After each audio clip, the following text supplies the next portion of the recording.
வங்கக்கடலில் உருவாகியிருக்கும் ஃபெஞ்சல் புயல் சென்னையிலிருந்து சுமார் 190 கிலோமீட்டர் தொலைவில் நிலை கொண்டிருக்கும் நிலையில் சென்னை உள்ளிட்ட வடகடலோர மாவட்டங்களில் மழை பெய்து வருகிறது. முன்னதாக மணிக்கு 15 கிலோமீட்டர் வேகத்தை தமிழகத்தை நோக்கி நகர்ந்த இந்த புயல் இப்போது வேகத்தை குறைத்துள்ளது. அதிக மழை தரும் அடர் மேக கூட்டங்களோடு மணிக்கு 7 கிலோமீட்டர் வேகத்தில் நகர்ந்து வருகிறது ஃபெஞ்சல்.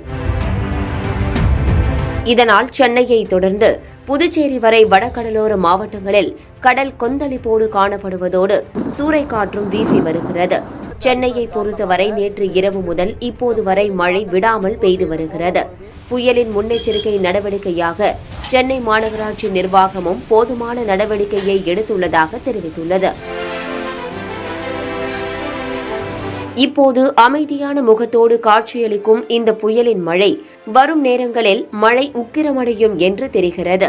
வானிலை மையம் அறிவித்தபடி ஃபெஞ்சல் புயல் இன்று பிற்பகல் காரைக்காலுக்கும் மகாபலிபுரத்திற்கும் இடையே புதுச்சேரி அருகே கரையை கடக்கும் என்று எதிர்பார்க்கப்படுகிறது.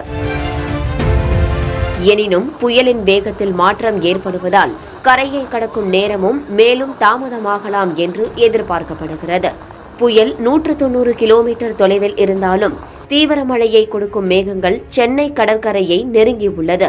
இந்த மேகங்கள் சென்னை கடற்கரையை தொடுவதால் அதிக கனமழைக்கு வாய்ப்பு உள்ளதாக வானிலை மையம் தெரிவித்துள்ளது. சென்னையில் மழை தொடர்வதால் பொதுமக்கள் பலரும் வழக்கம் போல வேளச்சேரி மேம்பாலத்தில் தங்களது கார்களை பார்க் செய்துள்ளனர்.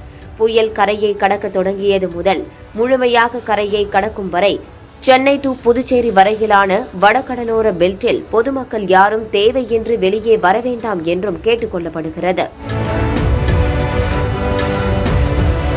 குறிப்பாக புயல் கரையை கடக்கும் நேரத்தில் தரைக்காற்று 70லிருந்து 80 கிலோமீட்டர் வரையிலும் உச்சமாக 90 கிலோமீட்டர் வேகத்திலும் சூறைக்காற்று வீசக்கூடும் என்று அறிவித்திருப்பது குறிப்பிடத்தக்கது.